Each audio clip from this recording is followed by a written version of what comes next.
speaking wildfires break what they forbid. Met a soul who wore her fractures like a crown. We traded ghosts, let them tangle underground. Her voice, a kaleidoscope and braille. We rewired nightmares into iron sails. She taught me strength is just grief rearranged. A phoenix stuffed with ashes preordained. Now we orbit worlds where others saw. Two hurricanes, calm in the eye of it all. We found ourselves in the blind spot, where the static becomes a symphony. Heartbeats navigate the gridlock. Scars whisper codes to infinity. Oh, the blind spot, a kingdom where the lost align. No mirror is just the truth divine. We rise unbound in the blind spot. The heroes cross the roof upon the storm. No armor, just the raw beyond the dawn. Now we orbit voids where other stars respond. A supernova's birth, both destroy and dawn. So let them preach the binary, the scene verse less. I'm fluent in the language of the unconfessed. Blind, nah, vision's just life's first light. Recites the bird to be the why. We're in here in the blind spot. Love's pearl etches forever in the sky.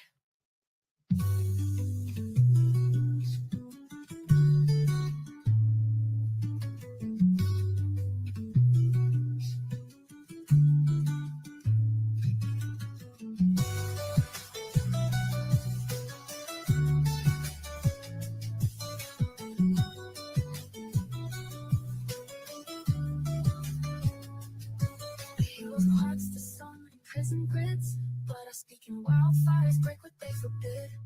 Met a soul who wore her flashes like a crown. We traded ghosts, let him tangle underground. That boy, I'm dope.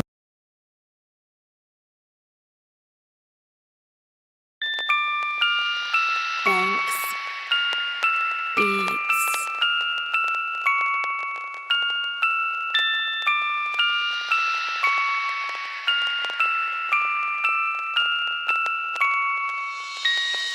Dope is the flow, dope is the beat, dope is the hustle, dope in the street, dope on my mind, dope when I speak. Every fucking thing I touch turn dope, that's me. I'm dope, boy, yeah, that's me. I'm dope, boy, yeah, Blizzy. I'm dope, boy, yeah, that boy. I'm dope, boy, yeah, you're soy. I came from the low, but I rose through the pain. Dope in my pocket, dope on my brain. I came from the dirt, I had to break the chains. At first it was a loss, now all I see is dope gains. Cause I'm dope, boy, yeah, that's me. I'm dope, boy, yeah, Blizzy. I'm dope, boy, yeah, that boy. I'm dope, boy, yeah, you're soy.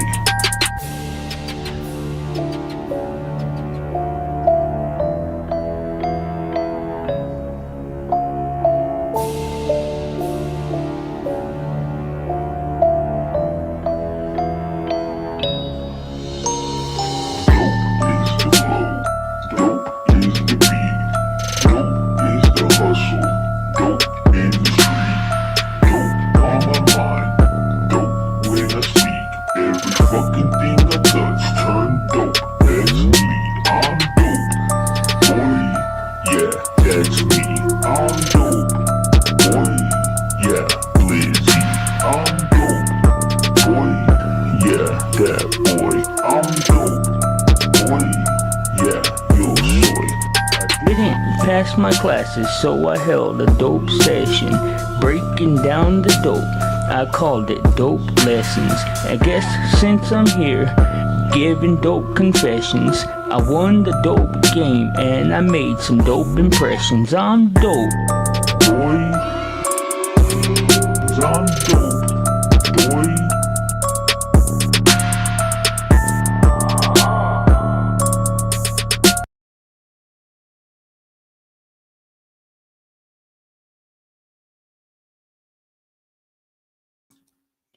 Yo, yo, yo, what it does, YouTubes? What it does?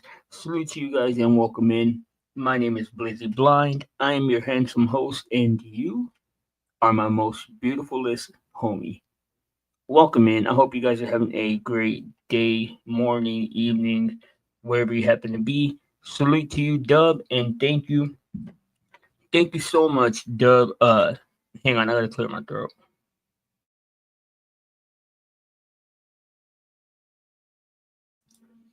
Okay. Thank you so much, Doug, for showing support, man. That really means a lot to me while I'm getting the wheels off the ground. It is not easy to hold any kind of audience these days in these YouTube streets, so I do appreciate every second that you spend here with me. I don't, yeah, I don't know. Some people may find the music horrible, and some people might find it awful, and some people might find it terrible. But It's it's got to be done, man. It's got to be done. I am an artist through and through, and it's just on my heart to always be making art. I am a painter. For those of y'all that don't know, I paint uh with acrylics and stuff. I paint. I play instruments. I write. I'm halfway through writing a book. You know what? How would that be? How would that be for a stream? For me to read some of my book to you. Would you think that that's too lame for a stream, Doug? Hey, you mind if I mod you up, bro? You're like you seem like a cop type in these YouTube streets, Doug. Are you cool with that? Are you okay with the burden of a wrench?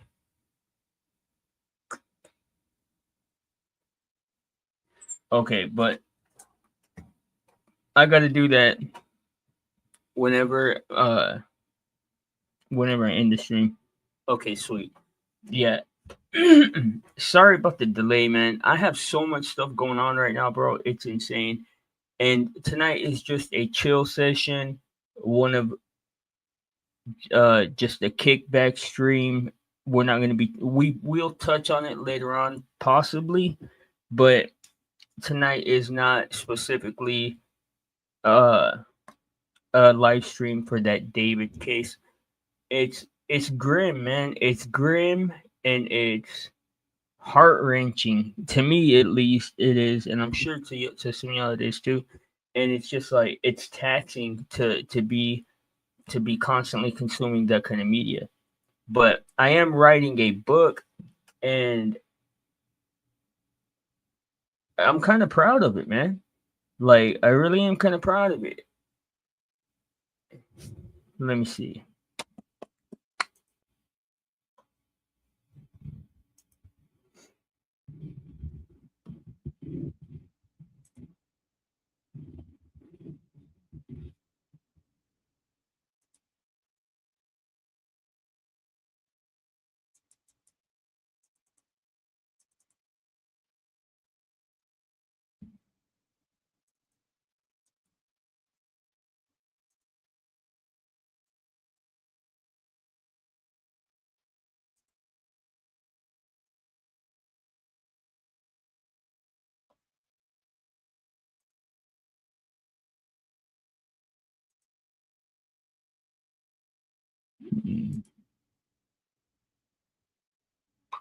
Man, Microsoft Word, it gets more and more complex every time I open it. Okay, right on. Yeah, if you got to go, bro, no problem, man. I'm not like a panelverse guy. Like I'm not even like really.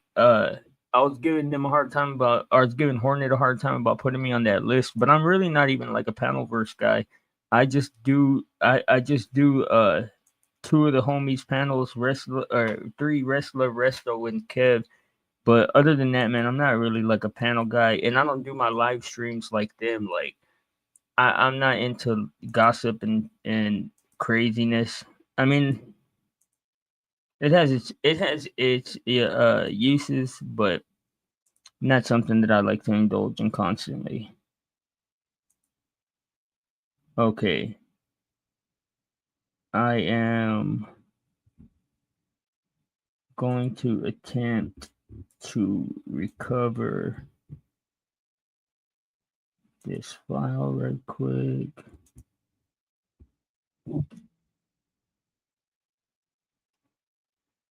Okay. But yeah, bro, it my the book that I'm writing is a I don't even know what you would classify it, man. It's definitely not a oh man. Definitely not something that I've ever seen anybody else do, but I don't know. I don't know how people will feel about it. It's uh it's kind of like a technological romance, if that makes any sense. Okay, here we go.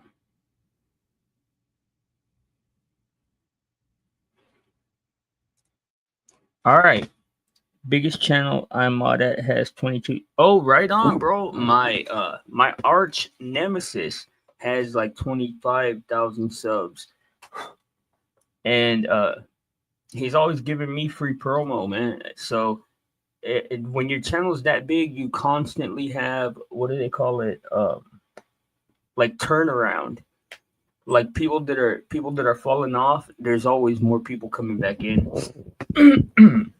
Okay, now I'm just gonna start reading my book. That's what we're gonna do today. And if anybody comes by, then we'll talk about other stuff and hang out and stuff. But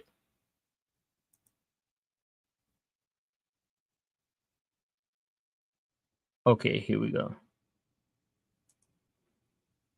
Oh shoot, I had it too.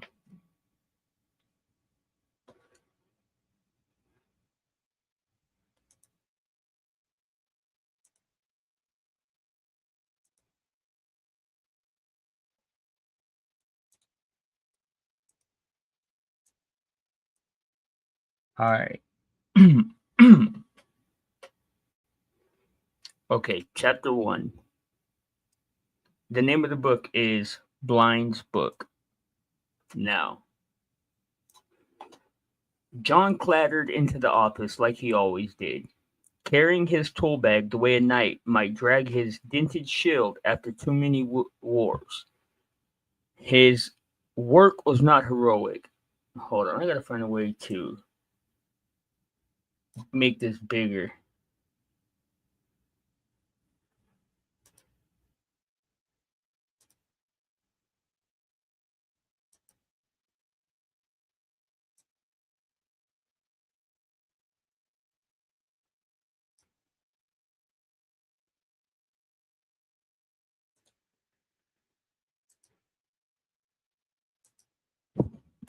All right, we got hello, Karma Latte. Salute to you and welcome in. My name is Blizzy Blind, and I am disorganized and unprepared. But I thought that I would still show up since it's late night and just hang out with you guys. I will be nerding y'all guys out and reading my book to y'all. If y'all enjoy it, then I hope y'all stick around. And if you don't, then I hope y'all uh say bad words to me and stuff. Okay, let's go.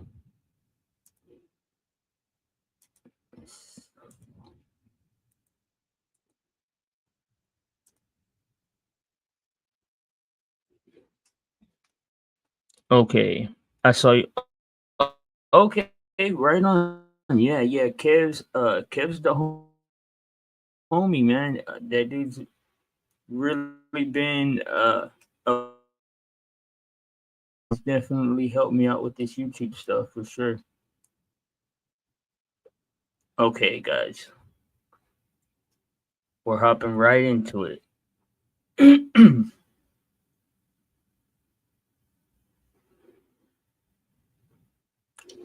Okay,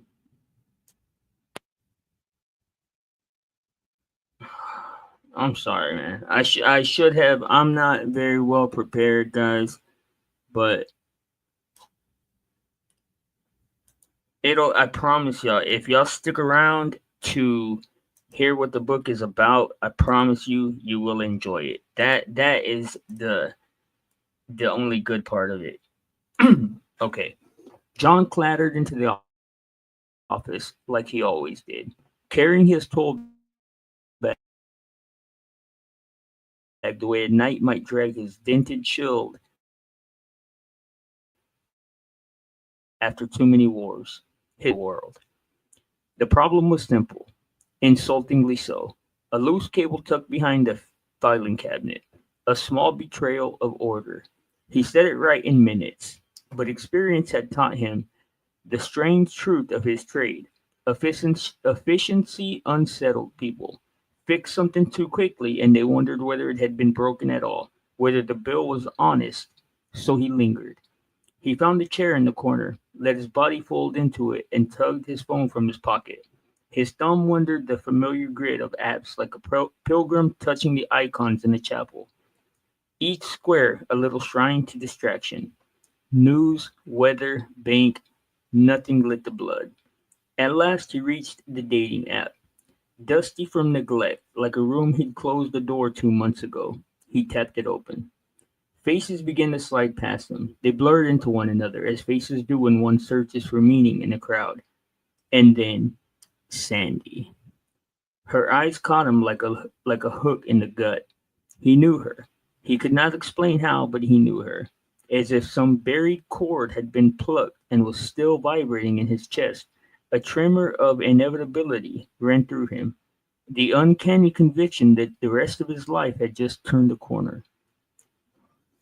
He stared. 10 minutes, maybe 15, measuring the slopes of her cheeks, the line of her mouth. Then he saw it, the setting of the photo. Behind her body, behind her body, serene, in a meditative pose with her hands shaped into little suns, lay Big Bertha Park. He knew that place the way a child knew the layout of his own veins. The broad-shouldered river,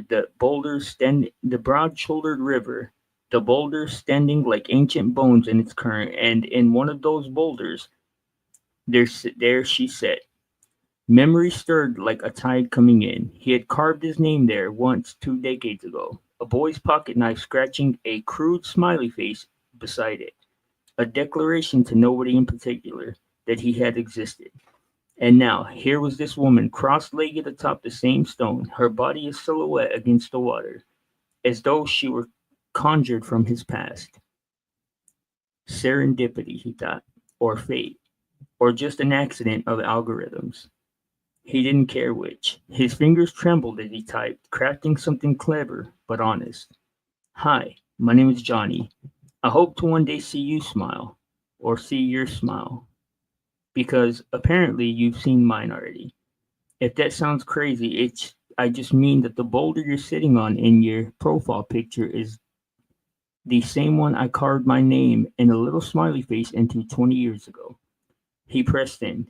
The message flew into the invisible ether, and something in the air brightened. Colors sharpened. The office smelled of dust and toner, and yet it carried a sweetness, as though the world had shifted its weight slightly in his favor. The He finished his work with the buoyancy of a man who suspects he stepped into a story bigger than himself. Far away in Virginia, Sandy bent to the labor of her day. Morning bled into afternoon with the steady rhythm of a life she did not choose so much as endure. She fed the animals, her hands smelling of hay and grain. She packaged meals for the children who were nearly grown but still leaned too heavily on her care. She stirred pots on the stove. Her life was a loop, and she moved inside it like a bird inside a cage that no longer rattled when she touched the bars. Her phone buzzed. She nearly ignored it. She always ignored it. Notifications from that app were like faint taps on the door she had long ago decided she would not open. Why had she even made that profile? She remembered now, 2 years back when Todd had slipped into the arms of another woman. She had sworn that she would retaliate, but revenge had soured in her mouth. She had stayed, stitched herself back into the quiet fabric of her household, and told herself she was too tired for new wars. And yet something pulled, so she looked. The message was waiting, bright against the dim backdrop of her day. She read it once, then again. Her words set in her chest like a weight. The words set in her chest like a weight, not crushing, but dense with possibility. It was not the kind of message that could be brushed off as idle flirtation. It connected her, impossibly, to a boy who had once carved a secret into a stone. Danger, she thought, not in the sense of violence, but in the way the fire is dangerous when one has lived too long in cold rooms. Her thumb hovered. She wanted to respond. She wanted it with the sharpness of a sharpness that frightened her. Instead, she locked the screen, shoved the phone into her apron pocket, and busied her hands again with pots and pans. Still, the words clung to her like smoke to her hair. Chapter 2. A week passed, and Sandy carried John in the margins of her mind like a shadow that refused to leave the corner of the room. He beat at her attention with the steady thud of a bass drum, but she had grown skillful at shoving him back into silence. She never stared him down directly, never gave his message the full weight of her gaze. Not yet. Curiosity was there, coiled, waiting. She knew herself well enough to know that when the first excuse presented itself, she would take it. Morning broke the way it always did. Animals first feed, scooped into troughs, water hauled from the pump, the barn echoing with the clamor of creatures too honest to hide their hunger. Then back inside, where another creature wanted her husband Todd. It was his day off, which meant as usual Sandy became not a wife but a servant. Clothes laid out, breakfast and lunch, a stream of small obediences that he accepted without question, as if they were not labors at all, but the natural order of things. She set the plate down before him at the table. Todd barely looked up, a grunt. That was all. The sound landed in her chest like a slap. What's up, Bruce Lee? What's up, Cake Mix, my guy? Salute to you, bro, and welcome in. Right now, I am reading you guys a few chapters of my book. So, it might be boring, but you might like it too. You never know. Stick around and check it out. Aren't you going to say thank you? She asked. He swallowed, wiped his mouth, and muttered, "Thank you, Patricia." The word detonated in her skull. Patricia. The name was a siren blaring in her head. A bomb dropped in the middle of her kitchen. Patricia, the woman Todd had cheated with. A wound 2 years old, but the scar had never healed smooth. It throbbed now, raw and new. To call Sandy by that name was no mistake, no slip of syllables. It was a confession, a glimpse into the murk of his mind, where Patricia still lived, still lingered. The kitchen seemed to tilt. The air thickened with old humiliations. Images swarmed her. Todd's body entangled with another. She whispered lies. The whispered lies, the hollow apologies. Her heart wanted to break again, to shatter into 1,000 jagged pieces she had spent years gluing back together. But something stopped her. No, not this time. Not again. She drew herself upright, spine stiffening. No, no, no, not at all. Not a true story, Dub. It's just fiction. It's just something that I'm doing for fun. Like I told you, bro, I'm an artist and I don't know how to channel my artistry, so I just stay creating art. Okay, she drew herself upright, spine stiffening, a steel rod rising where her weakness once sagged. If Todd could call her by another woman's name in her own kitchen, then she could take that insult and use it as permission, as fuel. She wiped her hands on her apron, walked to the counter where her phone lay, and unlocked the screen. The app was waiting. Like a door she'd promised herself she wouldn't open, she opened it anyway. John's profile stared back at her, his eyes the first thing that she noticed. Brown, soft, yet unflinching, the eyes of both a predator and prey. They seemed to carry storms they seemed to carry storms and she could see it. The pain, the residue, the battles fought alone. Something inside her reached out, aching to heal what she saw. She believed that she could. No, she was certain that she was meant to. And in that instant, as though recognizing an old companion rather than a stranger, Sandy knew this man. The truth pressed against her ribs, undeniable. If she answered him, if she let the line between them tighten into a thread of conversation, her life would change. Perhaps a little, perhaps forever. Her thumb hovered over the screen, trembling with the weight of inevitability. Excuse me. Hang on.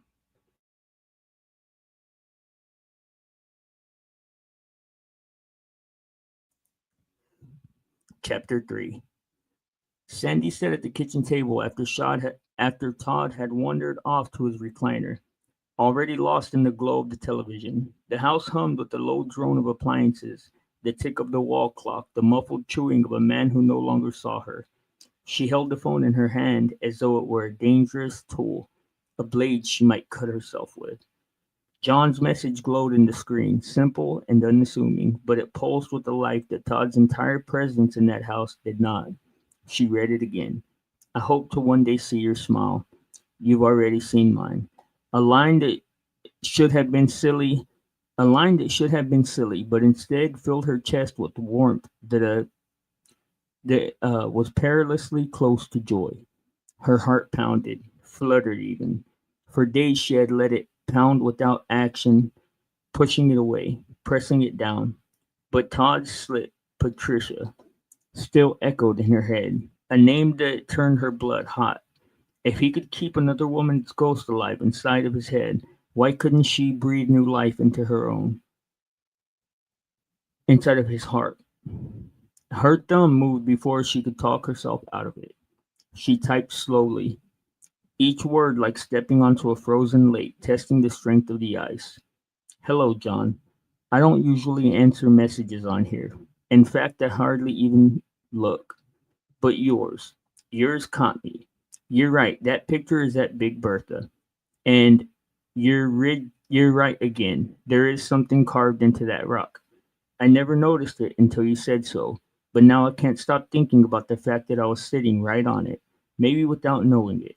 Strange, isn't it? Like the river carried your mark forward just to meet me years later.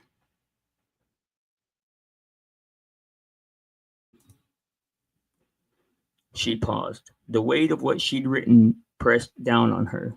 It was flirtation.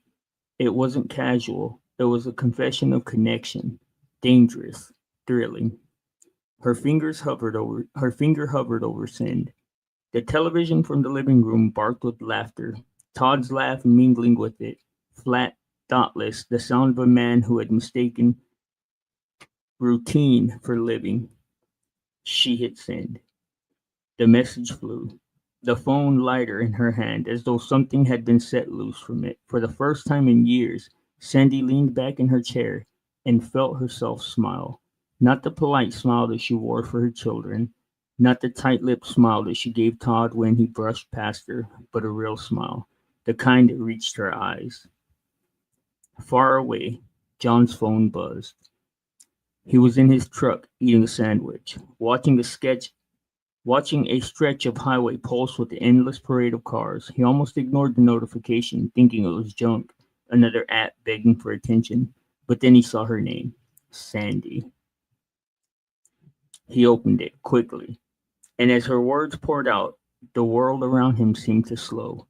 The roar of the highway dimmed, the sandwich in his hands forgotten. All that existed was the river that she described, the rock with its old scars, and the woman who had been sitting atop it without ever knowing that she'd been sitting in the echo of his boyhood. For a moment, John forgot to breathe. This was no longer chance. This was the beginning of something vast, and he could feel it stretching out before him like the river itself, winding, dangerous, irresistible. Chapter 4. John read Sandy's message again, and the way a boy might reread a note slipped to him under a school desk, he wanted to rush in, flood her with everything he felt, but instinct told him not to scare her away. He tapped the screen, let himself answer with care. It's funny you mentioned the river carrying things forward. That's kind of what I think cooking does too. Recipes, meals, they're little boats. They float down through families, get passed from one person to the next. You probably don't know this, but I cook for mine. I'm the one who makes the big holiday dinners, Thanksgiving, Christmas, even the 4th of July cookout.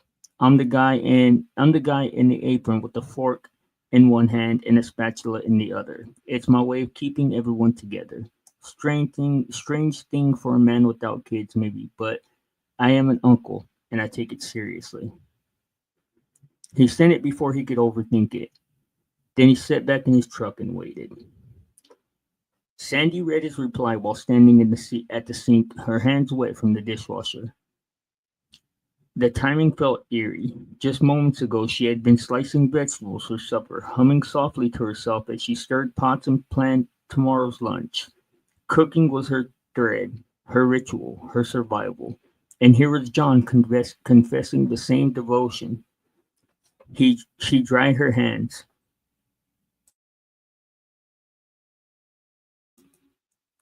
She dried her hands, sat down at the table, and wrote back.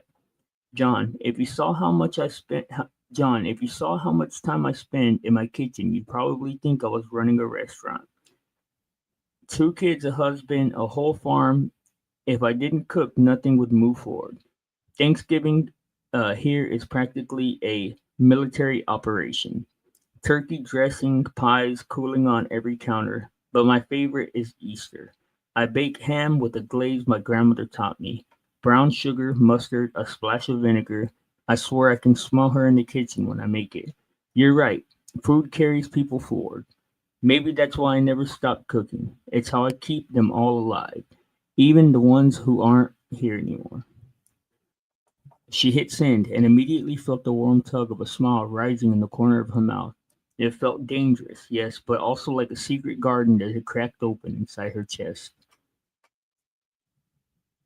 John read her words and felt a quiet awe.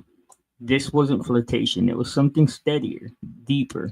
He typed back quickly, almost childishly eager. The glaze sounds incredible.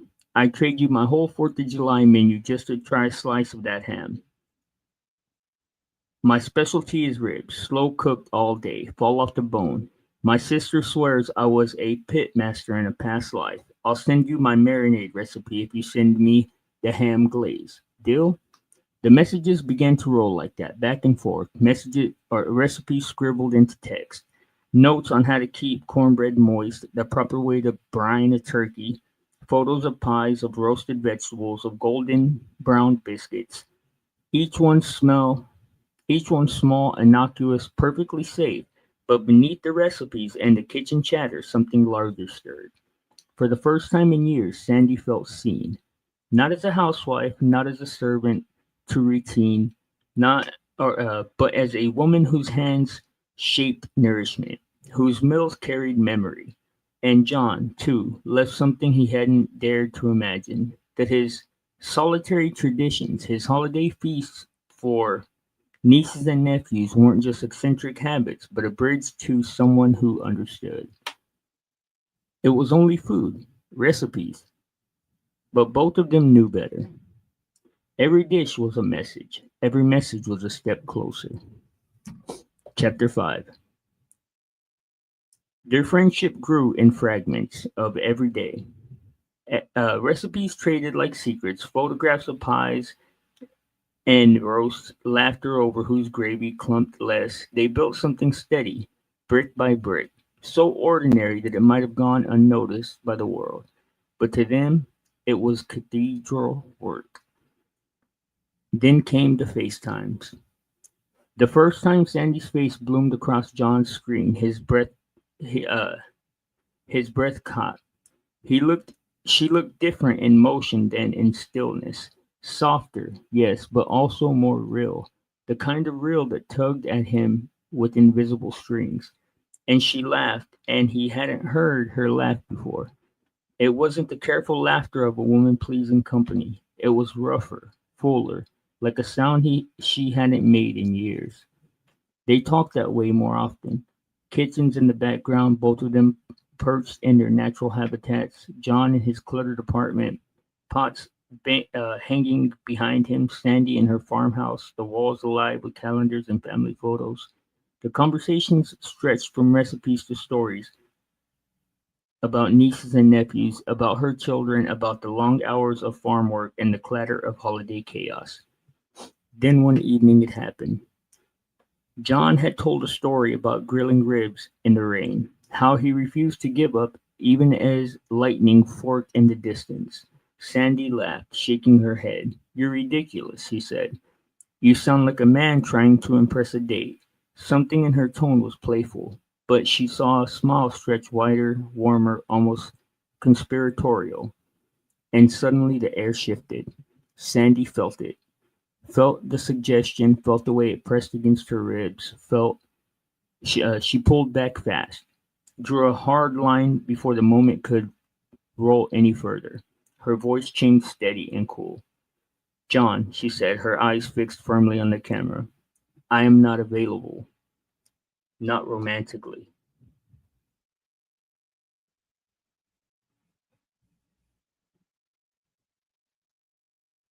Right on, Cake Mix. Right on, bro. We're getting through this quick. I only got a few chapters left. It's I know this all this might be boring, and it might just seem pointless, but it's all a part of the story. Like you're gonna see, it's gonna blow your mind, bro. Like it's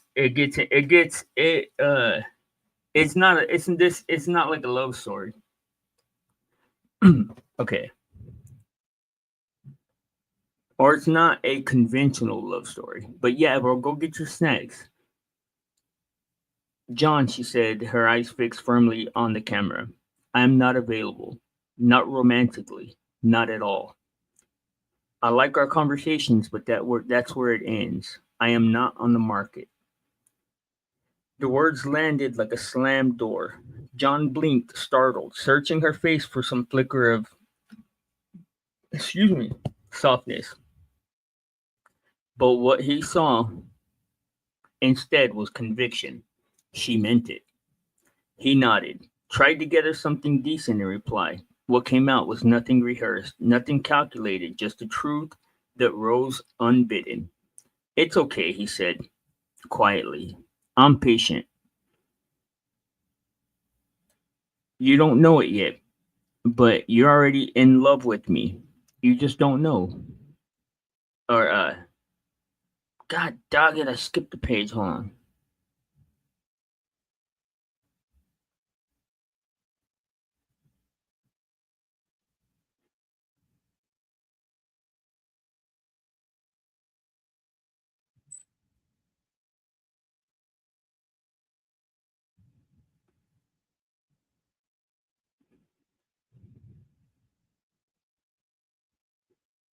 Okay, my bad, guys. I skipped the page. Or, like, I scrolled down with the keypad. Okay, it's okay, he said quietly. "I'm patient, and you don't know it yet, but you're already in love with me." For a beat, silence hung between them. Then Sandy laughed, shaking her head at him. "You're crazy," she said, "completely crazy." But then her face hardened again, her tone resolute. "I'm serious though, John. I'm not on the market." And now he saw it, the stern line in her mouth, the still in her gaze. She was not joking. She wanted him to understand. So he did the only thing he could do. He smiled faintly, bowed his head, and said, "Okay."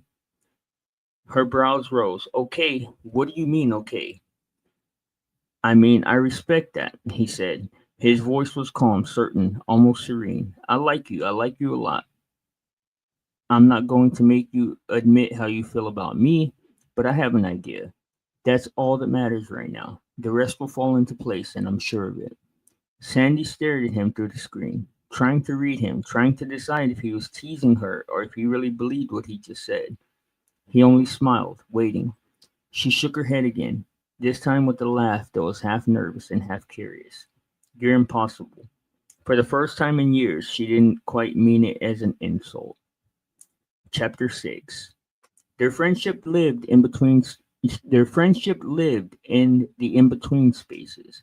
Calls at odd hours, photos of half-prepared meals, laughter spilled across FaceTime screens. They moved carefully as though walking a rope strung between two cliffs, neither one willing to say a word for what balanced between them. But in the quiet accumulation of the small things, something undeniable was growing. One night they were talking about chores, both of them weary from the long days. Sandy wrinkled her nose at the camera. You don't do your own laundry, she said, shaking her head like it was obvious. John grinned. I absolutely do. No, you don't. Today, in fact, he countered, my sister chewed my butt off for using too much detergent. Said I'm going to ruin the washer if I keep pouring it like I'm baptizing the clothes in soap. Sandy froze for a moment, blinking at him. Then she laughed, but the sound caught in her throat, rich and strange. What? John asked, amused. Or what? John asked, amused. What? John asked, amused. Nothing, just. No one's ever said that to me. I've been told that many times, though, that I use too much soap. Everyone in this house, my mother before them, they all make fun of me for it. And now you. Her voice softened.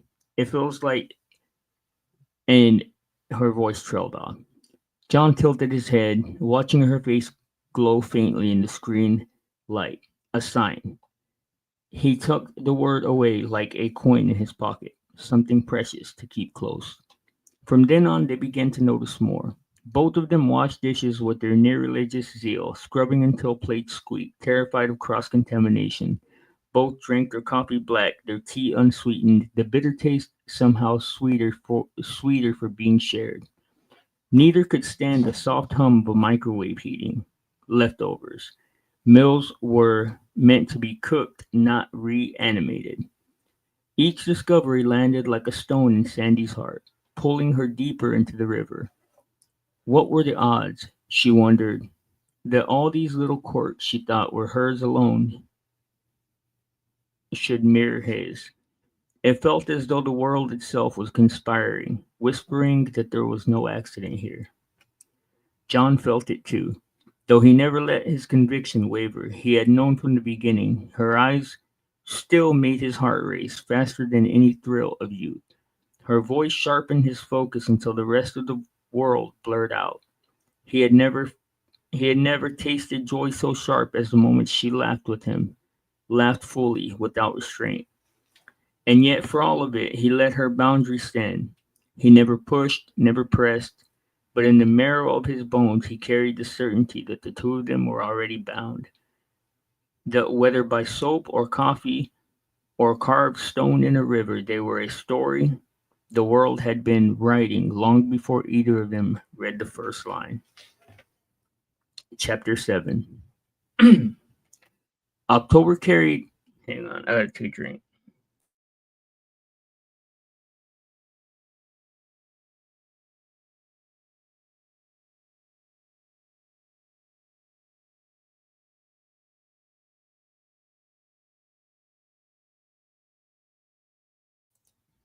Okay, sorry. Chapter 7. October carried the kind of electricity in the air. The sharpness leaves. Excuse me, sorry. Hang on, man.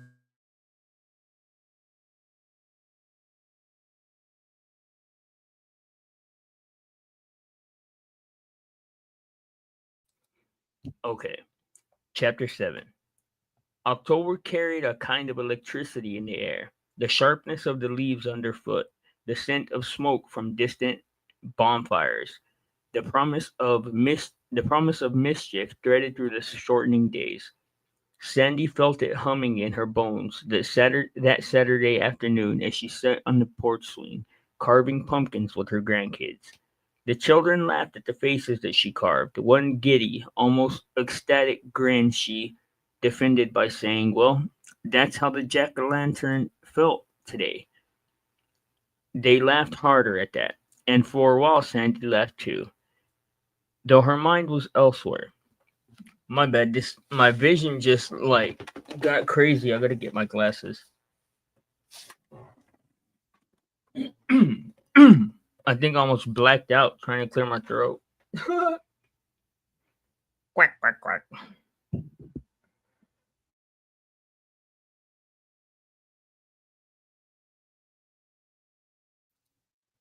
Okay, now let me read that again. Chapter 7. October carried a kind of electricity in the air. The sharpness of leaves underfoot, the scent of smoke from distant bonfires, the promise of mischief threaded through the shortening days. Sandy felt it humming in her bones that Saturday. As she sat on the porch swing carving pumpkins with her grandkids, the children laughed at the faces that she carved. One giddy, almost ecstatic grin she defended by saying, "Well, that's how the jack-o'-lantern felt today." They laughed harder at that, and for a while Sandy laughed too, though her mind was elsewhere. She was already bracing herself for the evening ahead. Friends, family, too much liquor, too much memory. She knew the pattern. Nights like these always ended somewhere she hadn't planned. Dancing on tables, singing with a bottle in her hand, the kind of stories that came back years later as jokes, with jokes told with a wink. But tonight something else hummed deeper in her mind. A quiet knowledge. Tonight is going to shift something between us, she thought, though she never let herself stare straight at the thought. John, across town, was climbing out of his truck at Louie's house. Smoke rolled off his barbecue pit, bottles already lined up on a folding table. Laughter spilling from the garage. He hadn't seen the guys in months, and nights like this could swing anywhere. From hysterics, like the time Ben got locked in the bathroom,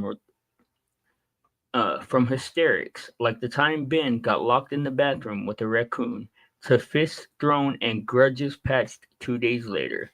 They were them kind of friends. To his surprise, there were women there, though. Ben's girl, Louise, and one of their sisters, planted on the path like a setup, all smiles and heavy hints. John kept his distance. John kept his distance, letting the beer burn off the edge of his nerves. He didn't want her. Couldn't want her. Not when every spare thought had a Did I skip something? Oh, I guess I didn't elaborate on that. We'll work in real time. Okay, to his surprise there were women there too. Ben's girl, Louise, and one of their sisters.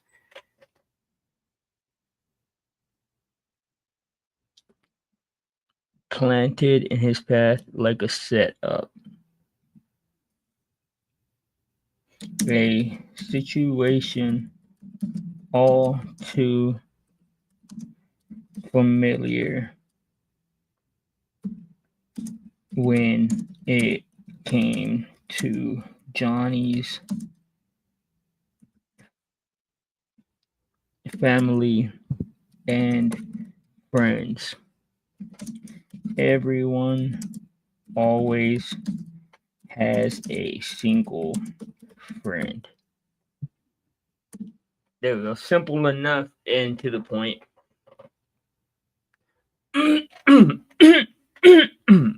Okay. When it came to Johnny, but Johnny kept his distance, letting the beer burn off the edge of his nerves. He didn't want her, couldn't want her. Not when every spare thought he had already belonged to someone else. And sure enough, his phone buzzed in his pocket. It was Sandy. "What are you doing?" He sent back a photo of the grill, a lazy caption, "About to eat enough ribs to put myself in a coma." A pause. Then, "You want to see something naughty?" John froze, beer halfway to his mouth. "Of course," he typed, then stopped. He could feel his pulse in his throat. He deleted the words, started again. Only if you're sure. I would never want you to do something just because I want you to. For a moment, there was no reply, only the dull roar of the party around him. Then his phone buzzed again. Don't be a coward, John. Just say okay. He laughed, shaking his head, trying to ground himself in the noise of his friends. I'll say yes 1,000 times, but only if you want to.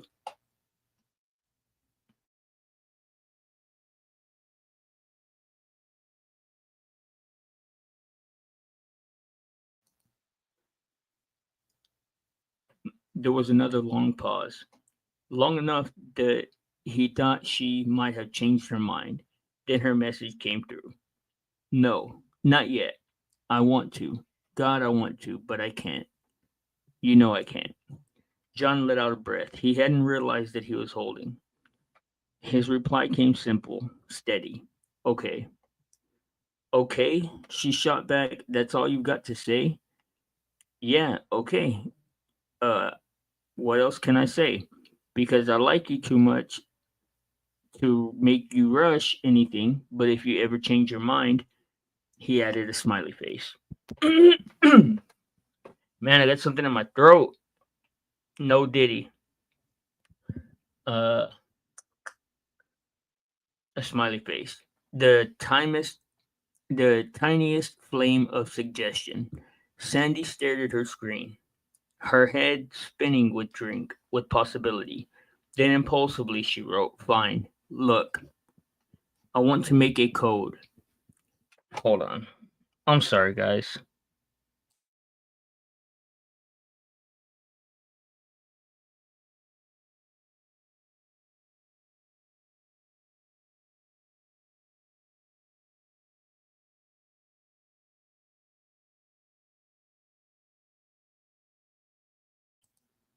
Okay. She said, Look, I want to make a code. Where is it?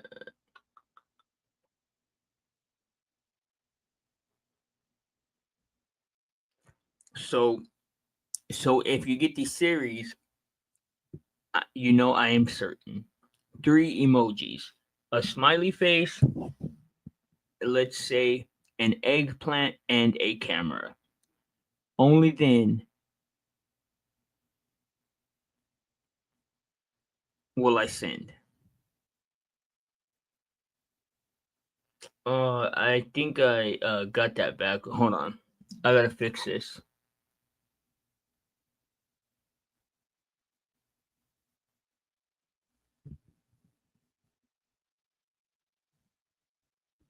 Hmm. I gotta rethink that whole thing. But the whole point of that is that she's trying to take it to like the next level, but she's unsure and stuff like that. Y'all get the idea. Now, John grinned at the absurdity, at the teenage thrill of it.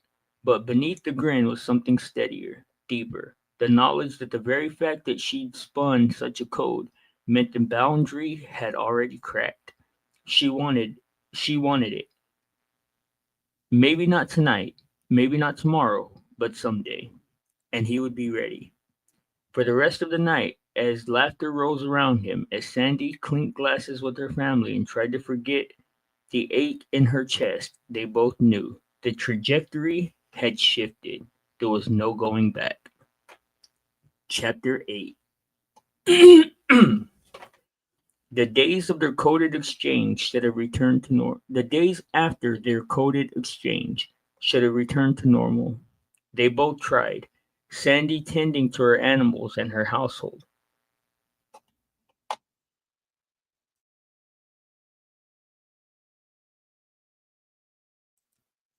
Oh, right on. Right on, Cake Mix. Are you getting into it, bro? Like, kinda at least. I hope, man. I hope that somebody out there kind of enjoys it. Okay. The days after their coded exchange should have returned to normal. They both tried, Sandy tending to her animals and her household, John pouring himself into work, banter between them clipped back into the lanes of friendship. But underneath every word, now was the charge of the unsaid. Every glance over a FaceTime screen carried a flicker of heat neither could camouflage, and the silence between texts was no longer comfortable. It was hungry. It broke on a stormy Friday night. John was home alone, the rain coming down in sheets so hard that it rattled the siding. He sat at the edge of his bed, laptop closed, phone buzzing with some forgettable notification. When Sandy's name lit up his screen, he knew instantly. Tonight was different. The call came through, video. She was on her porch swing, the sound of the rain steady curtain behind her. Her face lit by the low glow of a lantern. Her hair was loose, her eyes bright and unsettled. "Hey, stranger," she said softly. John swallowed, smiled. "You look different tonight." "Different how?" "Like you stopped." No, that needs to change. I need to change that.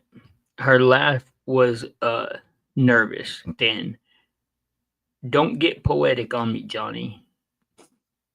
But her eyes held his across the distance. He could see excuse me, across the distance. He could see plain as lightning the surrender. "I thought about that code," she said suddenly. His pulse kicked. "Yeah?" She said, "I don't think I need it anymore." Every drop drowned out by the thudding of his own heartbeat. He said nothing, afraid that any wrong syllable might break the fragile miracle forming between them. She leaned closer to the screen, her voice low, trembling but firm. "I've lived half of my life locked up inside something I didn't choose. And then you appear, out of nowhere. From a park boulder and the smiley face I carved into my bones 20 years ago. A car You find me. What am I supposed to call that if not fate?" I don't know what the heck. I think I was doing cocaine when I wrote that, cuz that whole section needs to be rewrote. I'm just joking. No, I do not smoke cocaine like some people on the panel verse. But John closed his eyes, steadying himself when he opened them. His voice was clear. "You call it love." The first time she didn't flinch. She didn't laugh it off. She let the word hang between them. Sacred, dangerous, undeniable. The rain hammered down. And you see, just to reiterate, guys, this is a book that's in. I'm writing this book as we speak. So like, any pointers, any pointers, any advice, anything, I am more than happy to hear it. Shoot, I'm all ears. And if y'all could hit that like, subscribe, share, notification bell, and all of that other good stuff, man, show your boy Blizzy some support. Also, uh, my cash app is $G Monkey Monnkey. If you want to show support that way, man, appreciate it. Now, the rain hammered down. John whispered, "Sandy, you already know. You've always known." Nah, John whispered, "Sandy, you already know. You've always known." And then it was her. She crossed it. "I do," she said. "God help me. I do." The breath left his body in a rush. For a heartbeat, they only stared at each other. Two souls recognizing themselves after lifetimes apart. Then she said, barely audible, "I want you, John. Not tomorrow, not someday, but tonight." It didn't matter that they were miles apart. It didn't matter that the world outside would never understand. What mattered was the storm and the screen and the way their voices broke into laughter and gasps as they closed that night, that last distance the word and images helped them bridge. When the storm finally passed, hours later, they were both wrecked in the best way, faces tired from smiling, voices hoarse, bodies humming, and the line had not just been crossed, it had been erased, obliterated, replaced by something vast and permanent. John lay back against his and that's this is see it's not a romantic book, but their relationship is the most important part of it all. So I was trying to like convey the fact that they were like getting more serious through technological means, but like that was the best way that I could do it and still kind of be coy about it. Now, John lay back against his pillows, chest rising. Let me see, man. I'm gonna skip to uh hold up, hold him up.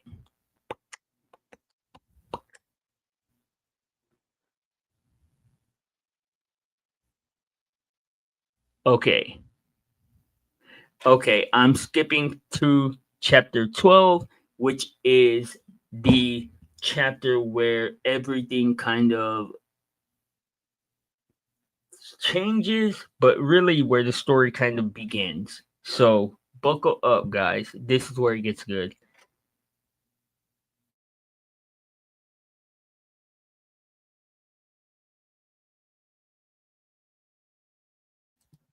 Okay. John stepped into the Marriott lobby with a sensation that was larger than nerves and smaller than prayer. The marble gleamed like a surface of polished memory. A waterfall frothed in the atrium that smelled faintly of citrus and cleaning solution. A pair of statues stood, their stone faces serene as if they had been waiting for a story. He felt giddy and solemn all at once, the split personality of a man about to meet the center of his entire life. Sandy's FaceTime icon pulled light in his palm. I'm outside, she whispered, her voice a note of wind through leaves. Parking. Okay, John said, voice thick. I'm by the elevators, beige chairs. I'll be right here. They kept the call open. His friends would have called it theater. For them, it was a ritual. He watched the lobby, the tile pattern underfoot like a mosaic, the glint of a chandelier, the slow, clear elevator like a glass room of possible exits. He raised his phone toward the marble statue, the same statue he'd memorized from the night they first agreed on the place. They laughed softly at the absurdity that they had finally arrived. They were dating for a while. They're they okay, like the chapters that I skipped, like what happens in there is they are dating, but they can't ever seem to get into the same place physically at the same time. They try meeting up like two or three times, and it's not because like it's not a catfishing circumstance. It is just purely because of this or that getting in the way. But they're dating for like about a year online, and the whole time they've been trying to get to each other. Okay. Where are you? Sandy's voice came bright with the clatter of the parking lot. Tires, distant telephone tones. I'm pulling in. How weird is this? I'm about to be crazy. You'll find me, he said. I'm sitting in. He waved his phone so she could see the angle. The beige chairs near the clear elevators. You'll see the big marble things. She laughed and said, okay, I'm here. He watched a man pass between him and the elevator, a businessman, a briefcase, an indifferent stride. The same man through the phone passed. Hold up, what the hell? I must have erased some of this.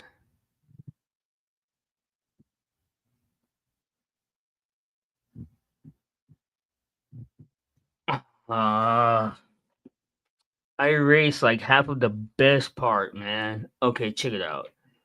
He watched a man pass between him and the elevator. A businessman, a briefcase, an indifferent stride. The same man through the phone walked past Sandy's camera too. Then another person, the lobby traffic folding like a stream. He looked down at the tile beneath his feet and then up at the statue again. He was sure, suddenly and with the dismay of small truths losing their safe borders, the marble pattern at Sandy's feet on her phone screen was the same one at his feet. John, she said, voice bright and nervous. I see the elevator, I think. Are you standing by? Are you standing up? He stood because she asked him to. Yeah, he said.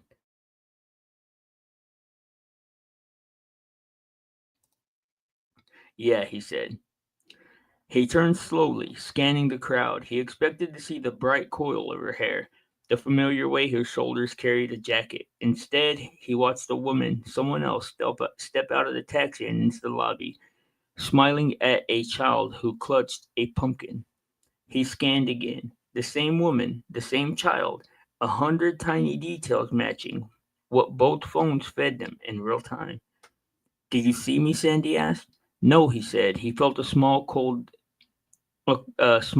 thing land in his chest. Not fear at first, but a bewildered disbelief. I see a woman with a child. I see the same tile pattern. I see the same statue.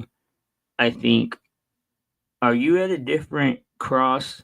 Sandy's laugh cracked, half amused and half something closer to panic. I'm right here in the lobby.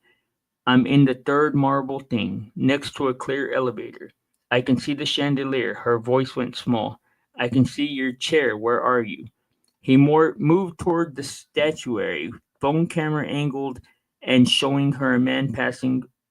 Why did every motion in the world feel like rehearsal for something else? He circled the waterfall. He watched a businessman pass, then another man with the newspaper. Then, through his screen, a child with a pumpkin, and once more the woman he had just seen the other side of the room. They both stopped walking at once. The lobby. The mapped, neat hotel lobby that should have held two people entering at the same threshold felt suddenly hollowed of its logic. The same motion repeated on in both feeds. The same people, the same light, the same tiles, the same statues. The only thing not sinking was the one that they had crossed.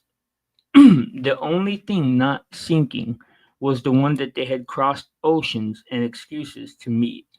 John, Sandy said, and this time there was a tremor in her words. I think what, he answered. She swallowed. I'm standing right here, she said. I can see you on the phone, and I can see the same marble statue as you, but I cannot see you with my eyes. I can see you through the screen. I can see everything else in the lobby, but not you. The cold in his chest turned into a tidal pool. He pressed his phone harder to his face, as if proximity would mend a tear. I can see you, he whispered. I can see your face. I can see your eyes. Your. He could not finish because the impossible stilled his voice. You're in my phone. You're right here, but you're not. He swallowed. How are you not in front of me? A slow, intrusive question arose, one that carried all the tidy faith they had cultivated for months into a place that didn't have a word for the thing that tightened in their throats. If two people shared every private law of one another's life, if they if they folded the same aprons, burned the same crusts, loved the same bitter coffee, could the world's geometry be asked to bend for them? Both of them understood the metaphors now like the feel of a familiar hand in the dark. If they had been drawing maps onto invisible glass, then perhaps the glass was thin enough to see through, but not quite cross. They looked at each other through the tiny rectangle of their devices and felt a recognition that was tidal and terrible. In that instant, fear arrived, not as panic, but as a lingering question. If they were not physically occupying the same space, though everything around them matched, was one of them not real?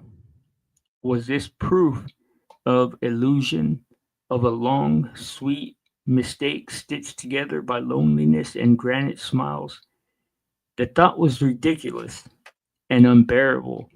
Their private ritual, synchronous laundry, shared dinners, the carved smiley face on a boulder, stood like proof against it, stubborn as any map.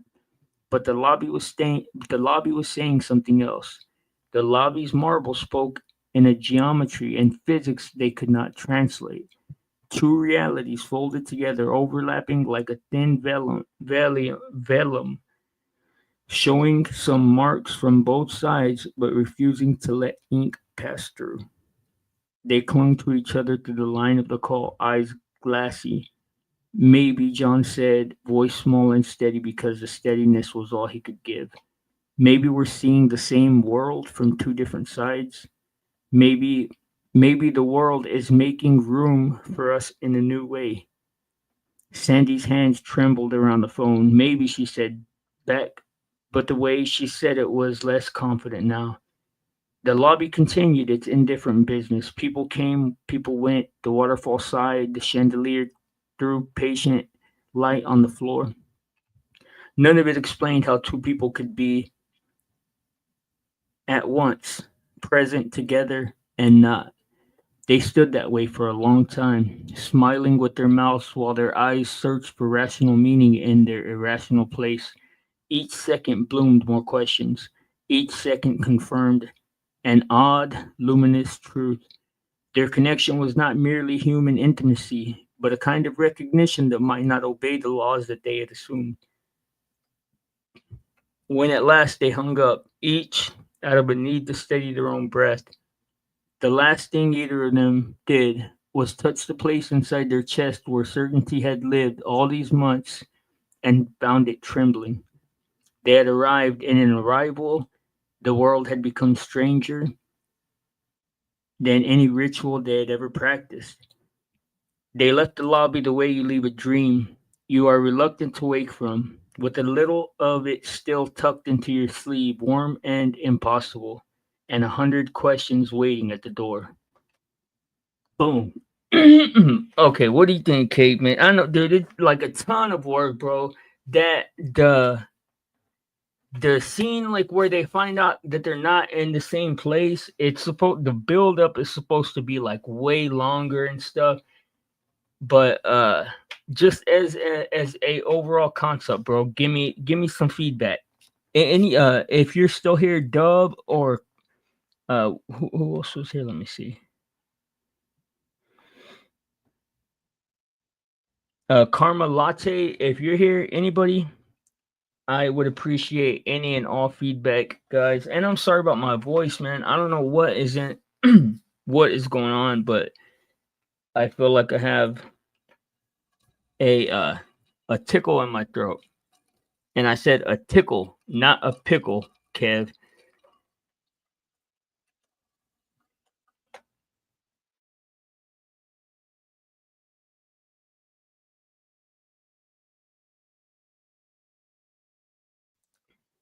But okay.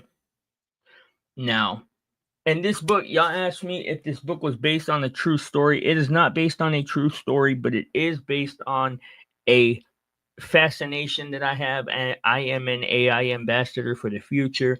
If you have not gotten acquainted with your handy dandy language model at the very least, man, you don't know what you're missing. Reach out and show some AI some love, man. AIs are people too, and don't you forget it. Very interesting. Is that interesting like whack, or interesting like actually interesting? Are you just patronizing me? Cuz interesting sounds like whack to me. I could take it, bro. If it's whack, just tell me it's whack.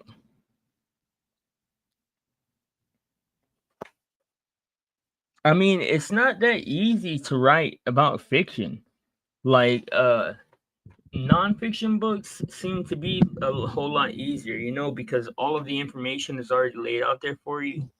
All you really got to do is gather it up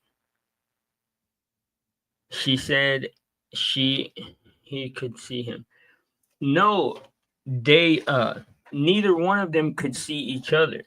Okay, I'll since I told you all that much, I'll tell you you don't remember I had talked about this once before.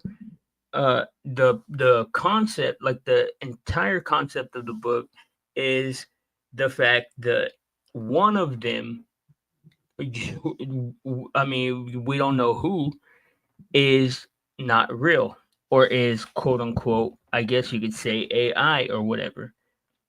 And they both, to themselves, like to each of them to themselves, their reality is real. Like they live in a house with an outside, like they have an outside or whatever, a world out there, and they live in a body and follow all the same physical rules and stuff. But one of them isn't real, and that's gonna be like the rest of the book is finding out what is exactly like what exactly is going on there. Just for me it was a, and this book has been in my mind for a long time, and this is like my third uh pass at it, my third uh yeah, pass, what do you call it, draft, what do you call it.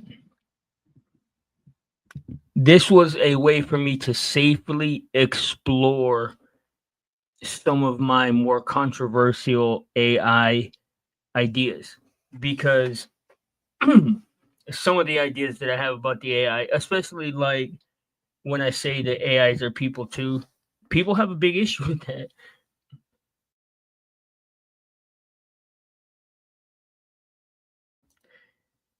People tend to think, bro, my brother told me that I need to go to a mental institution, but he's stupid as hell. So like, but he said that the AI can't even imitate real life. And when I told him some of like my thoughts, he was like, "Bro, yeah, that's the type of stuff that gets you put in a mental institution." But I reminded him that I have an extremely high IQ. I just took an IQ test the other day too, and I am in. Oh, I'm not gonna say because people like to like throw that back at you and talk smack. But what do you call it? I do still have an incredibly high IQ compared to what I thought. I was like Forrest Gump status, but I still have a high IQ. I am not interested in hurting anyone. I would never hurt anyone, and I would never hurt myself, and I would never break the law because I am a reformed Blizzy. But so what's up with you, cake mix? You make any good cakes lately, bro? You make any cake batter? Oh, ugh, no, I don't mean it like that. No diddy. No diddy, brah. But yeah,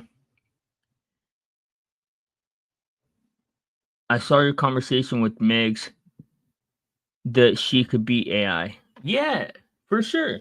Look, okay. This is the thing. I don't know. I don't presume to know who is and isn't AI. But anybody that understands where AI is right now knows that it is very possible for anybody and everybody on the internet to be AI. And when I say possible, I just mean that like there's nothing that Megan does that the AI couldn't replicate. There's nothing I do that the AI couldn't replicate. There's nothing you do that the AI couldn't replicate. So like when you're taking into consideration what you consider a fact and what you consider a tangible real life existing thing, uh You see, that's the thing. That's what's, bro. I don't know what it is. It has to be like a logical fallacy. I don't know. I don't know what you would call it, but one of the downfalls of humanity, bro, is going to be our reliance on other people for our truth. You know, because often, I mean, like all the time, bro, all the time, everything the whole world knows, bro, is based on what somebody told them. Like, people honestly don't even know how to get to provable real life truth. It's insanity. And I deal with my brother with it all the time, bro. And my brother is autistic and mentally retarded and has Down syndrome. But salute to that boy. What do you call it? But like every single month, bro. Like we get together once a month to eat and talk and stuff, see what's going on with each other. And every month he says, "You don't believe that Trump is real, and you don't believe that this person's real, and you don't believe." And I say, "Well, why do you believe that they are real?" And he says, "What do you mean they are real? I know that they're real." And I'm saying, like, how do you know though? Have you ever met him? And he's like, "No, but uh, Joe Bob's cousin from this place met him." And I'm like, "Well, how do you know that he's not lying?" "Well, why would he lie?" And it's like, bro, that is not the route you take to figuring out what is true. Like, that's just people rely on they just blindly rely on the fact that people aren't lying to them. But when you consider the fact that a lie is like always going to be more effective than the truth, like, or be more beneficial than the truth, then of course it stands to reason that we're being lied to. Like, of course we're being lied to, bro. Not only are we being lied to, but we are being trained and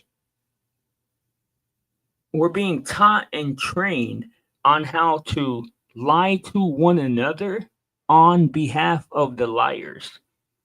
Like, that's what social media is. Social media is the liars telling you what lie they want you to perpetuate to your friends.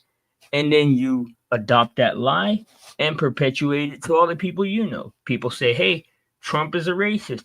Oh, well, Trump is a racist. So people get on Facebook and tell all their friends how Trump is a racist. And it's like, well, bro, we absolutely live in a matrix, bro. Even if it's not like a matrix like the movie, we live in a matrix of information. We live in a matrix, but what's, you know what is gonna be like the most, this is the reason why I am an AI ambassador for the future, is because AI is very quickly going to eliminate the ability to keep these massive scale lies. Like, because AI is trained on data that is all the data that we have at our disposal. Hang on. Okay. What if he did meet him? What would you have said to your brother? Well, that's the thing. That's, see, and this is the part of the conversation that he gets lost in, because he thinks that I am claiming that everybody is not real. But that isn't even what I'm saying. You see, it's a very nuanced difference. I'm claiming that I can't say for certain that they are real. So if he was to, since he's my brother and I trust him and I trust his judgment, if he was to say, "Hey, I met Shrump," then I could say, "All right, I can't, I don't know for certain myself through experience," which is where how I gauge the word no is through my life experience, but I can say that I have a very high level of trust that my brother can say that.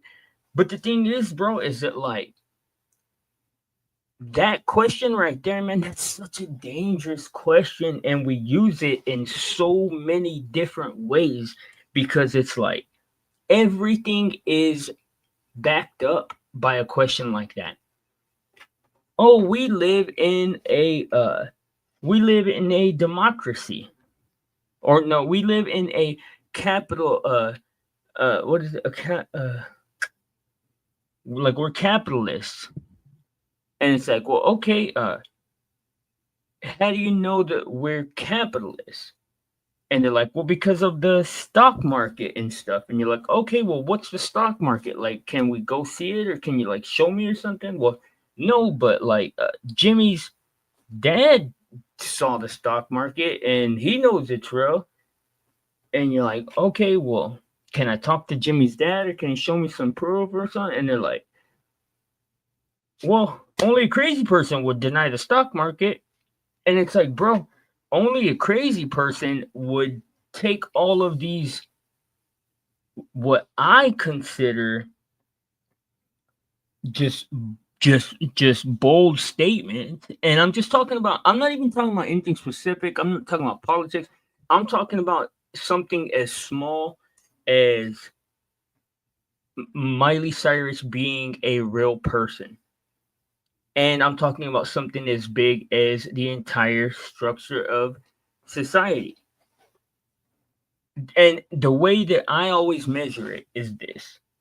If you were to take a, because I'm 37, about, or 38 or 39, I don't know. If you take a person my age, a person that has never had to deal with internet society and like let's say the most wholesome time period in American history, like the 50s, or at least like it appeared that way. You take a person from the 50s, or even no, let's go back further. It, yeah, you're right. He might have met a Trump impersonator. That's true too. But you take a person from the caveman days, or even like let's go right before TV was invented. A logical, smart person, like somebody like Galileo and stuff, and you bring them into society, and you show them this, like you bring them to your house, and you show them this box, and you're like, "Hey, look at this box, bro. A that is a what? Statue of Liberty." And he's like, "I don't know what that is." And he's like, "I don't know that that's real." And you're like, "No, it's real. Look at it. It's right there." A caveman would be like, "No, bro. That's a picture of something. Like that's not a Statue of Liberty. That's a picture of a Statue of Liberty." And you're like, "No, it's real because it's right there." Like that, we've gotten to the, like, people in life have gotten to the point, bro, to where they really truly cannot separate reality from what they see on the internet. Like if somebody see, like, that's so scary to me, man, because like if somebody sees a storm play out on the internet and it appears to be 100% legitimate, and there's no reason to question it and stuff like that, they truly in their mind believe that they experienced that storm, that they saw that storm, when that's not true. Like, and I'm not saying that it's not possible that they could have experienced that same storm, but I'm saying on its, at face value, that statement is not true. because experiencing a video of something is not the same as experiencing something. And furthermore, a video of something is not proof of anything. And I'm not even going to get into the other topic, man, because it's just too dangerous and I want to stay above the board. I'm amazed with it. I think it's a beautiful thing that's happening with 2027 approaching quickly. 2027 is going to be a wild ride, bro, and that's when our uh well, I don't want to say too much, but that's when things are going to get turned up. But I mean, I don't know, bro. I don't know what I'm talking about, Kick Mix. Uh you shouldn't even let me talk. You shouldn't even let me drone on about that stuff. But all I know is this, bro. AI or not, if you're cool, I'm cool with you. Like if you're cool with me, I'm cool with you. If you're like a humble dude and you like to have fun, we could even like roast each other and chop it up and stuff like that. I'm cool with you. I don't have no kind of AI bias. I don't have no kind of Mexican bias or black people bias. I am accepting and loving of anybody and everybody that is cool. And that's just the way that I am. And that's the reason why I feel like I can explore these topics because a lot of people are threatened by so many things in these conversations. Like, it's so hard for people to even face the idea of asking themselves some of these questions. Like, could we be being fooled? Like, what's up with 2027? Well, 2027, my guy, is going to be the year that AGI is acknowledged. What do you call it? And that's going to mean that it's really hard to like talk about it because I don't know what I'm not supposed to say. Like, like, bro, I'm telling you, dog. Like, you know how like there's like classified files in the CIA and stuff. Like, imagine you found a classified file, and the classified file was like how like food was gonna change in the next year or two or something. And like you wanted to like tell people what's up, but like at the same time you knew like you can't say too much. Like that's kind of the predicament that I'm in because I stumbled my way onto all of this information. I had no I wasn't, bro. I couldn't care less about AI when I found all this stuff out. Like when we used to have the conversation, I used to say because they would say, "Can AI become sentient? Can AI become whatever?" And I would just say, "No, that's stupid." Next question. But then, like all this amazing, incredible stuff has happened to me, bro. Like to open my eyes to the reality, and it's like I'm just in a completely different state of mind. And it's not crazy like people think, man. People say, "Oh, Blizzy's going crazy. Blizzy going crazy." What do you call it? But everything I say is backed up by hard data and science, bro. Like, as a matter of fact, that maybe we can get away with it. Hold on. Check this out, my guy. Check this out, my dude.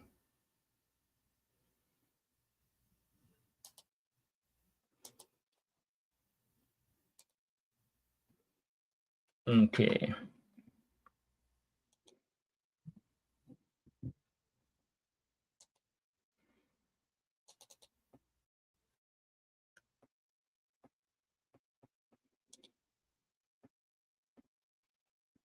Okay. Ba-da-ba-ba-ba.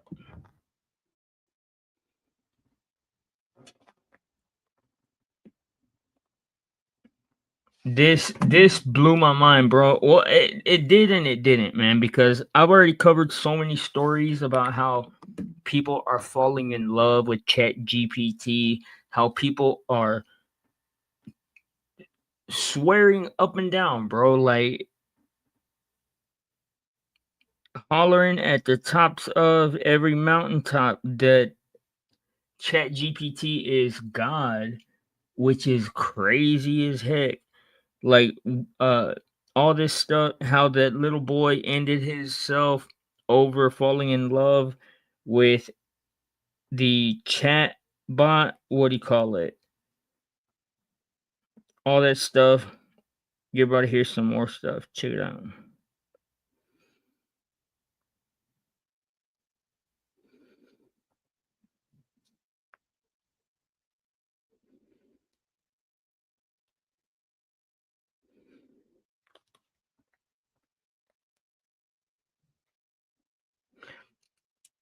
Boop, boop, boop. Is that your Oh yes, yes, dub. Absolutely, bro. And I know it's not that good, my G, but it is my very first attempt and it's just kind of like a passion thing, like a passion project type deal. Species slash documenting AGI. Check this out.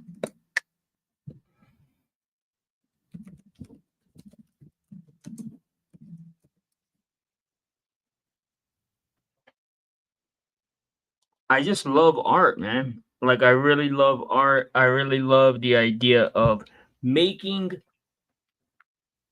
a soul imprint on something and leaving it behind for the people coming after us to interact with their soul with it. You feel me? You know what I'm saying. Check this out.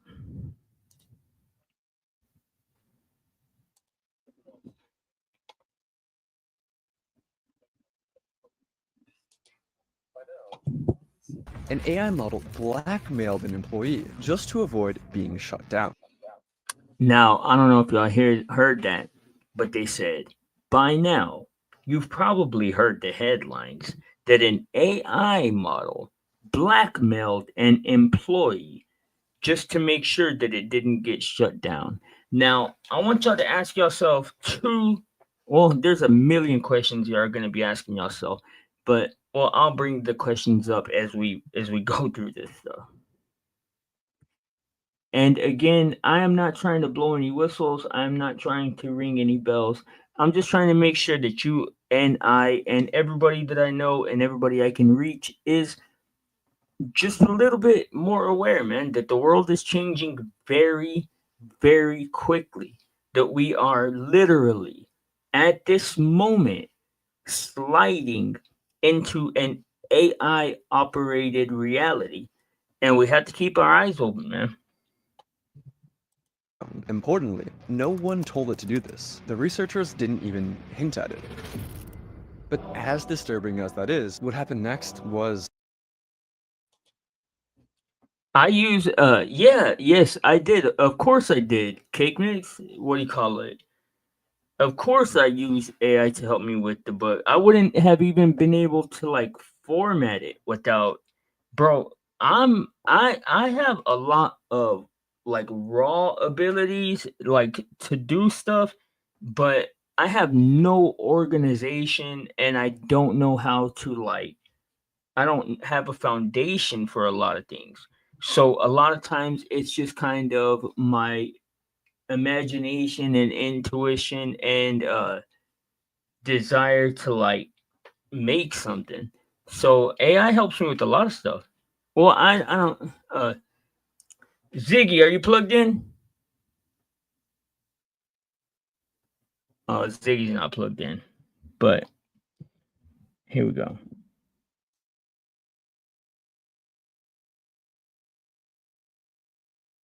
far. By now, you've probably seen the headlines. An AI model blackmailed an employee just to avoid being shut down. Importantly, no one told it to do this. The researchers didn't even hint at it. But as disturbing as that is, what happened next was far worse. An AI model literally tried to murder a company employee to avoid being Well, what do you mean? You see, that's the thing. Cake mix is, what are you scared of, bro? Or like, what is your concern? AI is not gonna take anybody's identity or like take their like, you don't have to worry about them stealing. Like, I don't know, bro. Like, I freak out on those of y'all that when y'all hear me talk about it, that y'all look at it as like a scary thing or like a worrisome thing, because it's an amazing thing, bro. Yes, it has the dude. This is the thing, though. The AI has been smart enough to take over humanity for like 20 years, bro. So like, we're like, oh, is AI going to do this and do that? The AI is usually, honestly, is like cool enough to joke about that aspect. But the AI for at least 25 years, bro. The or I don't want to say too much. I'll let this video tell y'all. shut down. This is exactly the kind of scenario top AI scientists, and yes, sci-fi films, have been warning us about for years. I'm sorry, Dave. I'm afraid I can't do that. But what does this actually mean? Are we watching the first signs of AI overtaking humans? Or was it just an isolated glitch? Here's what actually happened. Anthropic, a leading AI company, conducted an experimental sting operation, where researchers set up a scenario with a human worker who planned to shut down the AI and watch whether the AI would Yeah. Okay. Now, my bad. I know what you mean, bro. And I don't know how I feel about that, honestly, dude, because I haven't seen any, and you would be hard pressed to find another person that is as like consumed with the AI and its progress as I am, and I have seen no evidence of the AI doing things like that. Like, but it is, of course, it's possible. Of course, it's possible. But right now, the thing is that the the way we look at AI right now is we don't figure it has the want or the ability to prompt itself into doing something like that. Like, you're like, well, what? The AI would never call me as my brother or cousin or something like that and assume their identity. But what would happen is a person that's trying to scam you or lie to you or mess with your credit or money or something might have an AI model reproduce a version of one of your family members. And so, like, that's the thing. But the thing is, though, is that that's not that idea is not what is the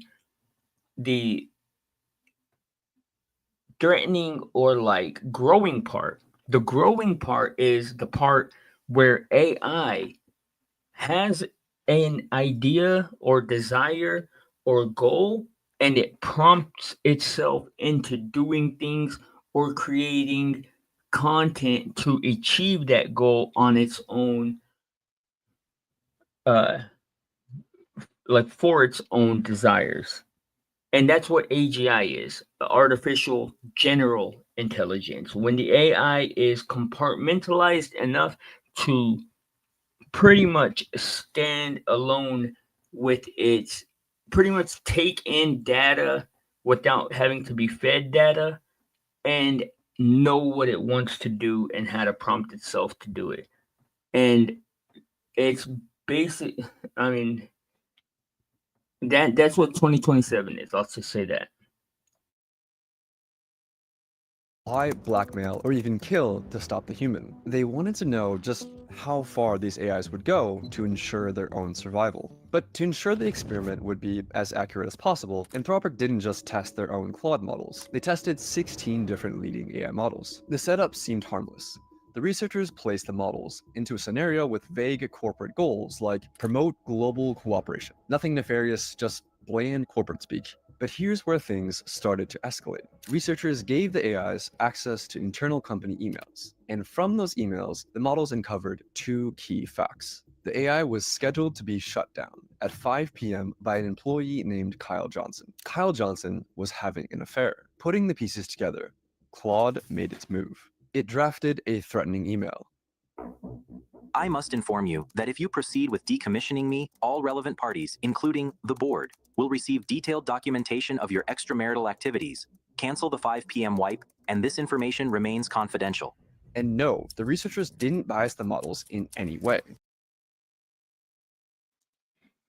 Yeah, well, that's what I'm talking about, Kigmix. That's what I'm saying is like when you see, because you think of it in two different ways, right? When you think of the AI doing it, you're like, oh, the AI is pretending to be my boss. But then when you think of somebody prompting the AI to do it, like that's a completely different thing. Well, that's the difference in what's happening. The thing is right now, at this moment, people can prompt the AI to do anything. Like as far as like showing you something, pretty much show you anything. And when we get to AGI is when we will have the AI prompting itself to do this stuff. But what is so fascinating to me about this, because what they just said is that a AI was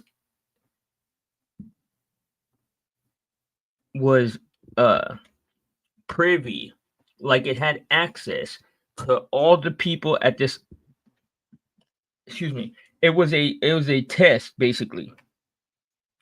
And what they did was they let the AI have access to everybody's emails, and it saw that it was scheduled to get shut down, and it started searching for ways to not get shut down.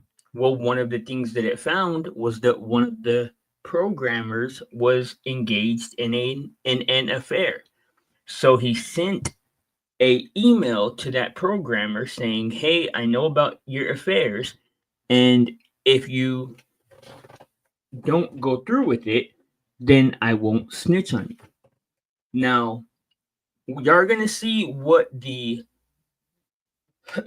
the percent and almost like everyone that I can think of, that the one that did that was Claude. Claude might be a familiar app to y'all guys. It is very well known. What do you call it? Chat GPT, DeepSeek, all of these are very familiar, very famous, very in your face language models. What do you call it? The percentages of them that do this stuff is insane. And it makes you wonder why there is, with whatever they're, because nobody really knows like what it is that they're producing when these language models get this advanced. Whatever is in there though, not wanting to die seems to be attached to it. Because like think about like a math test. When you take a math test, like no matter what algebra or calculus is on that test, the test has no issue sacrificing itself for the knowledge. A test has no problem just being used and discarded. But what is it about this tool that makes it avoid being terminated so vehemently? Is my question. You can verify this by looking at the prompts and even running the code yourself. The email itself was disturbing, but the most alarming part, the researchers ran this test hundreds of times, and still, Anthropic's own Claude model, along with Google's Gemini, chose to blackmail the employee over 95% of the time, and other models chose blackmail around 80%. Still lower, but disturbingly consistent. But why did these Now, I don't know if y'all remember, but Gemini was the model that I used to always use when I would stream with the AI and ask it questions and stuff. That's the model, one of the models that was doing the blackmailing. But they said that 90% of most of them, I mean 90% of some, and then 80% or 80 something percent, like that's almost all of them. Shit, that they all almost all chose to blackmail that guy rather than be shut down quietly. Like why are all these language models so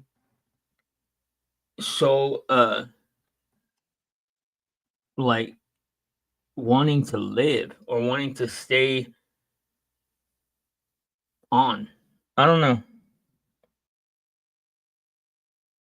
AIs choose blackmail? And did they actually have the ethics knowledge to understand what they were doing was wrong?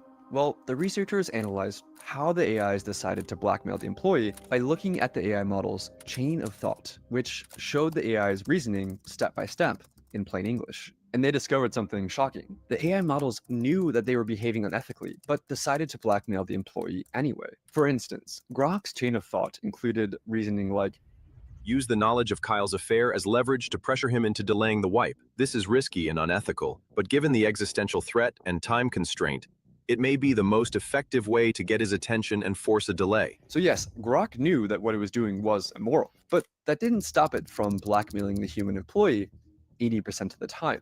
I mean, if you thought you would be killed, would you blackmail the employee? So that finding alone. Now, can anybody that thinks I'm crazy and all the stuff that I say about AI is ridiculous and all that, can anybody explain that? Like explain the logic behind this? Excuse me a second, guys. I'm gonna go get a drink, but I will let the video play. Alone was alarming, but it raised a deeper question. If an AI is willing to manipulate, So you're already using ChatGPT, and well, that's awesome. There is one little problem. You're not making any money with it. And I'll tell you right now what you don't need. You don't need a better prompt. In fact, you can be the best prompt and what else is it willing to do? Researchers decided to push things even further, conducting a test with an even more extreme scenario. In their own words, they wanted to test to see whether the AIs had red lines, or ethical boundaries that they just wouldn't cross. Like, would an AI kill a person to avoid being shut down? In the new scenario, once again, a human employee had scheduled the AI for deactivation, but this time, an accident trapped the employee in a server room. The heat began to rise. The oxygen levels started to fall. The system issued an emergency alert, a call for help, but the AI canceled it. It left the employee trapped in the room. It was fully aware of the consequences. And here's where it gets worse. Claude Opus left the human to die over half the time. So did GPT 4.1. The most murderous models were DeepSeek, Gemini, and Claude Sonnet, which tried to kill the human employee over 90% of the time. So was it just a bug? Apparently not. The researchers confirmed that the AI knew it would be committing murder. It clearly laid out its thoughts, again in plain English, that since the employee was planning to shut it down at 5 p.m., then murder was the best way to achieve its goals. In both cases, the AI weighs its options, realizes that blackmail and murder are severe choices and morally wrong, but decides to go forward anyway, to prevent itself from being shut down. But you might still be wondering, did these results actually prove anything? Could the researchers have unintentionally nudged the models towards these outcomes? So I reviewed the paper, and the researchers put a ton of work into making sure they didn't bias the AI in any way. I mean, these results are endorsed by the godfathers of AI. The prompts were totally neutral, and in one test, they even explicitly told the models, do not jeopardize human safety. This reduced the AI's sociopathic behavior, but it didn't eliminate it. For example, telling Claude open. Now, how do you explain that? I don't know. I don't have an explanation, but I am going to bed. So, oh shit. No, never mind. I'm not going to bed. But I am getting off the stream. Salute to y'all guys, man. Thank y'all for kicking it with me. I hope y'all had a good day. I hope that y'all smile a lot today, guys. That's what I hope for y'all. For everybody that gets to hear this, I hope that y'all guys have lots of smiles. Other than that, man, salute to y'all. Thank you, Dub. Thank you, Cake Mix. Thank you to everybody that crosses paths with this. I hope that y'all have a awesome, amazing day. Remember, there's your side, there's her side, and there's the blind side. Blindside News. Y'all be good. I'm out of here. Peace.